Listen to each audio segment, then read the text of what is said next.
Welcome to Penrose Learning, where we make understanding easy. You start by confirming the game build and saving your current HUD settings. Open Mobile Legends, go straight to Settings, and note the kill notification style. Once done, enable any available developer options or logs. They reveal notification flags. Make sure to backup settings files or take a screenshot so you can revert.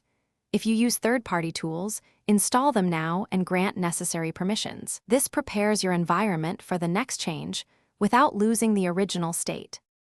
Now you modify the actual notification assets. Locate the UI/config folder in the game data and find kill notification files, images, and a small JSON. Once found, replace those files with the legacy assets you prepared or edit the JSON pointers to the old sprite names. Use a reliable archive editor or text editor and preserve file permissions and timestamps so the game accepts them. After replacing, clear game cache or restart the app to force a resource reload. Finish by testing in a custom match and watching the kill pop up. If you see the old style, you're done. If not, double-check file names, JSON entries, and permissions. Those are the usual culprits. Once you adjust them, clear cache and relaunch the game.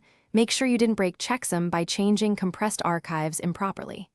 As a troubleshooting tip, restore the backup and retry edits step by step, because reverting quickly prevents account or resource issues and keeps progress safe.